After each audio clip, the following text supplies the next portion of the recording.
Hello प्यारे students, आज हम पढ़ने वाले हैं यूपी बोर्ड 2025 का मोस्ट इम्पॉर्टेंट टॉपिक वैद्युत द्विध्रुव आघूर्ण। बच्चों, ये कक्षा 12 की फिजिक्स का मोस्ट इम्पॉर्टेंट टॉपिक की श्रेणी में ये टॉपिक आता है, जो कि काफ़ी इम्पॉर्टेंट है क्योंकि बच्चों विगत वर्षों में ये क्वेश्चन ज़्यादातर पूछा ही गया है। तो हमारा क्या है क्वेश्चन?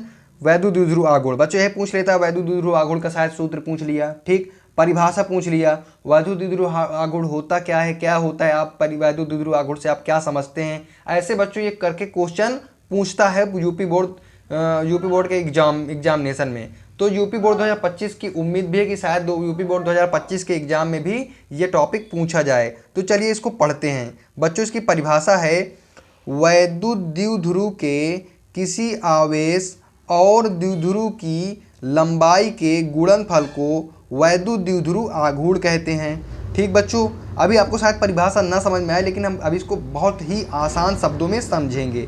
अब देखो, ये तो आपकी हो गई मेन वाली परिभाषा। ठीक बच्चों, इसमें आप ऐड कर सकते हैं कि राशि कैसी है, तो ये थोड़ा परिभाषा बड़ी हो जाती है और एग्जामिनर को नंबर देने में शर्म भी नहीं आती है ना बच्चों। तो देखिए इसके आगे आपको क्या लिखना है। वैद्युत द्विध्रुव आघूर्ण एक सदिश राशि है जिसकी दिशा ऋण आवेश से धनावेश की ओर होती है। चलिए बच्चों अब इसको समझते हैं। बच्चों ये मान लीजिए, अब देखो इसमें जो है नाम से ही पता चल रहा है द्विध्रुव यानी वैद्युत द्विध्रुव। द्विध्रुव मतलब क्या होता है? पोल, एक ध्रुव। द्विध्रुव मतलब दो पोल, यानी एक ध्रुव ये हो गया, एक ध्रुव ये हो गया। ठीक, इसको इंग्लिश बच्चों कहते हैं द्विध्रुव को डाईपोल। डाई मतलब दो, पोल मतलब ध्रुव, द्विध्रुव। ठीक बच्चों, अब देखो परिभाषा के अकॉर्डिंग क्या कह रहा है, वैद्युत द्विध्रुव के किसी आवेश, भाई आवेश होगा ध्रुव में। ठीक, तो देखो ये दो ध्रुव हैं, मान लो इसमें क्यों आवेश है और इसमें मान लो प्लस क्यों है। ठीक बच्चों, और इसमें है माइनस क्यों आवेश। ठीक, अब देखो, अब मान लो ये एक कोई बिंदु हो गई, कोई मान लो इसका केंद्र हो गया। ठीक, इस यहाँ से यहाँ की दूरी मान लो ए है, यहाँ से यहाँ की दूरी कितनी है? ए। अगर बच्चों हम इसकी पूरी दूरी देखें यहाँ से लेके यहाँ तक की, तो बच्चों इसकी दूरी क्या हो जाएगी? ए यानी 2a हो जाएगी दूरी, है ना बच्चों। पोल मतलब P से इसको डिनोट करते हैं, द्विध्रुव को हम कैसे डिनोट करते हैं बच्चों? P से इसको डिनोट करते हैं, है ना।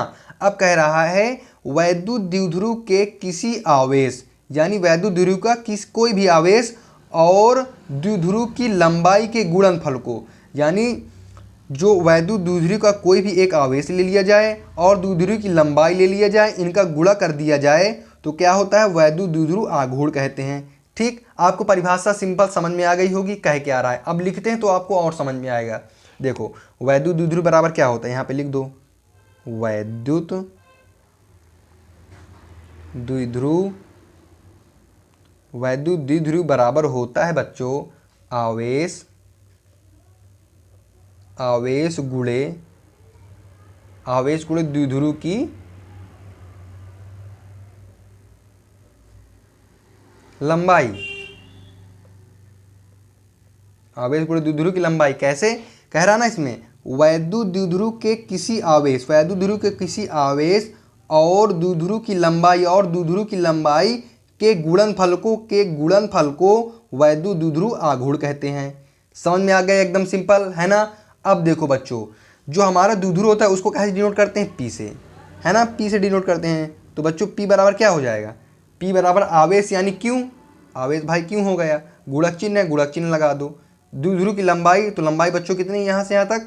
द्विध्रुव की लंबाई कुछ ना कुछ तो लंबाई होगी, तो लंबाई क्या है? 2 है, तो इसकी लंबाई हो जाएगी 2a। P बराबर क्यों इंटू 2a, है ना बच्चों।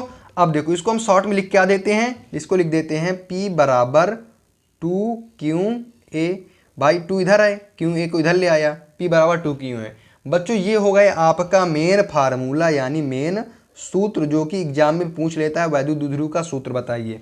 अब बच्चों कभी कभी एग्जाम में पूछ लेता है, या एग्जाम में अगर ना पूछा, अगर आपको पूरा दे दिया कि वैद्युत द्विध्रुव आघूर्ण क्या होता है, आप इससे क्या समझते हैं, तो आप इसको लिख सकते हैं। अब इसमें देखो, अब इतना तो आप लिख देंगे, अच्छी बात है, लेकिन बच्चों इसका हमें मात्रक जरूरी होता है, मात्रक लिखना बहुत जरूरी होता है। तो बच्चों इसका मात्रक जो है यहाँ पे साइड में लिख दूं, मात्रक। इसका बच्चों जो मात्रक होता है, मात्रक आप बताइए क्या होगा मात्रक? मात्रक नहीं पता आपको? देखो आवेश का मात्रक क्या होता है? कूलाम। तो लिखो भैया कूलाम, कूलाम हो गया। ठीक, अब द्विध्रुव की लंबाई, लंबाई की मात्रक क्या होता है? मीटर। तो भैया मीटर, समझ गए। मात्रा क्या होता है, कूलाम मीटर, इसका मात्रक हो गए। इसको आप लिख सकते हैं सी, ऐसे करके एम बना दिया छोटा सा, सी एम ना लिख देना, नहीं वो सेंटीमीटर की श्रेणी में आ जाएगा, है ना बच्चों। अब देखो इसकी वीमा भी बच्चों पूछ लेता है, कहता है कि इसकी वीमा बताइए। कभी कभी वीमा पूछता है, वीमा ज़्यादा पूछता नहीं, लेकिन कभी कभी पूछ लेता है ना। तो इसकी वीमा क्या होती है, तो बच्चों इसकी वीमा आपको याद कर लेनी है। इसकी वीमा बच्चों होती है LTA, शॉर्ट में LTA। बच्चों अगर आपको वीमा निकालना नहीं आता तो आप कमेंट कर दीजिए, मैं वीमा निकालना आपको बहुत ही आसान भाषा में सिखा दूंगा। तो बच्चों ये रहा आज का हमारा मोस्ट इंपॉर्टेंट टॉपिक, जो कि है वैद्युत द्विध्रुव आघूर्ण। आशा करता हूँ बच्चों आप लोगों को ये मतलब कि ये जो टॉपिक है बहुत ही आसान भाषा में समझ में आ गया होगा। आप लोग देख सकते हैं, आप इसका स्क्रीनशॉट भी ले सकते हैं, इसकी नोट्स भी बना सकते हैं मोस्ट इंपॉर्टेंट टॉपिक की श्रेणी में, है ना बच्चों। चलिए ठीक है बच्चों, अब मिलते हैं आपको कोई एक नए टॉपिक में धमाकेदार। तो तब तक के लिए बच्चों बाय बाय।